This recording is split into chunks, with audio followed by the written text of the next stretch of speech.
Assalamualaikum warahmatullahi wabarakatuh. Ikhwani rahimakumullah. Saya lagi baca-baca buku terbaru saya, Solusi. Buku terbaru saya, Solusi. Kemudian membaca nasihat Imam Ja'far As-Shadiq radhiyallahu anhu tentang 4 hal yang sering dilupakan seseorang ketika mengalami 4 peristiwa. Yang pertama, orang yang diuji dengan rasa suntuk atau susah hati, mengapa dia tidak mengucapkan La ilaha illa anta subhanaka inni kuntu minadh dhalimin. Biasanya kalau habis sholat witir ini kita baca Ya Hayyu Ya Qayyum La ilaha illa anta subhanaka inni kuntu minadh dhalimin. Ya Hayyu Ya Qayyum La ilaha illa anta subhanaka inni kuntu minadh dhalimin. Kata Imam Ja'far As-Shadiq radhiyallahu anhu, saya heran ada orang yang merasa suntuk, susah hati, nggak enak hati, ya galau. Kenapa dia tidak membaca doa ini? Sementara di Al-Quran dijelaskan ketika Nabi Yunus alaihissalam berada dalam perut ikan paus, dalam kegelapan samudera, kegelapan malam, kegelapan perut ikan paus, Nabi Yunus membaca La ilaha illa anta subhanaka inni kuntu minadh dhalimin. Maka Allah nyatakan fastajabna lahu wa najjaynahu minal gham wa kadzalika nunjil mu'minin. Dan demikianlah kami selamatkan, maka kami telah memperkenankan doanya dan menyelamatkannya daripada kedukaan, dan demikianlah kami selamatkan orang-orang yang beriman. Al-Anbiya ayat 88. Nah, ikhwani rahimakumullah, Nabi Yunus alaihissalam kisahnya banyak sekali pelajaran. Ya, banyak pelajaran yang terdapat dalam kisah Nabi Yunus alaihissalam. Salah satunya adalah bagaimana ketika beliau akan dibuang dari kapal. Ya, akan dibuang dari kapal karena ada badai yang luar biasa. Kemudian satu kapal itu penumpangnya sepakat harus diundi, nanti yang keluar itu yang dibuang.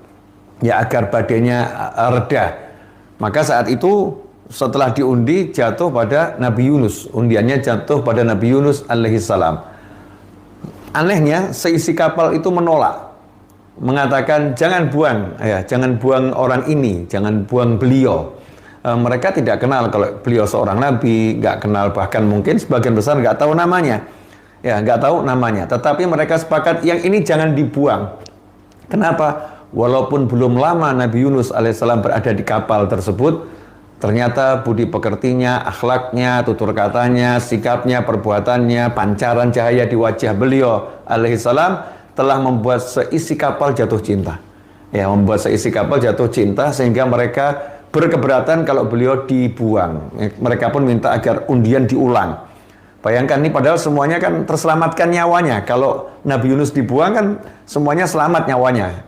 Tapi mereka nggak mau selamat sementara orang baik ini, orang soleh ini yang jadi korban. Mereka nggak mau. Ulangi saja. Biar salah seorang di antara kami yang jadi korban yang dibuang. Jangan yang satu ini. Ini adalah sikap hati yang luar biasa. Meskipun belum lama mengenal, ya tetapi udah bisa jatuh cinta kepada Nabi Yunus alaihissalam. Nah, di sini ada pelajaran yang sangat menarik. Bagaimana hebatnya Nabi Yunus ketika beliau itu menjalani kehidupan bersama orang-orang yang tak dikenal, menjalani kehidupan bersama orang-orang asing, ya, menjalani kehidupan bersama orang-orang yang baru ditemui. Ya, beliau bisa memberikan kesan yang sangat mendalam di hati mereka semua. Dan undian pun diulangi sampai 3 kali, ternyata tetap yang keluar Nabi Yunus alaihissalam, dan Nabi Yunus pun memaksa agar beliau yang dibuang. Nah, saat beliau dilempar laut dengan penuh rasa haru, ya, dilempar laut, maka saat itu tiba-tiba muncul ikan besar raksasa, ikan paus kalau kita sebutnya, yang menelan Nabi Yunus, tapi menelannya dengan lembut dan samudera, ke pedalaman samudera. Di dalamnya samudera itulah tidak resah, tidak bingung, tidak galau, nyantai, duduk, tawajuh pada Allah Subhanahu wa taala, mengucapkan la ilaha illa anta. Nggak ada Tuhan kecuali Engkau ya Allah. Subhanaka, maha suci Engkau. Inni kuntu minadh dhalimin. Sesungguhnya aku termasuk dalam kelompok orang-orang yang telah mendolimi diriku sendiri. Ikhwani rahimakumullah. Walaupun kalimat ini bukan doa, nggak minta apa-apa, tapi Allah menyatakan dalam Al-Quran surat Al-Anbiya ayat 88, fastajabna lahu, ya, dan kami kabulkan permohonannya. Nabi Yunus nggak minta apa-apa, tapi Allah katakan fastajabna lahu, kami kabulkan permohonannya. Nah, al-i'tiraf mengakui, ya, mengakui kesalahan, walaupun nggak ada nabi yang berbuat dosa, ya, nggak ada nabi yang berbuat kemaksiatan.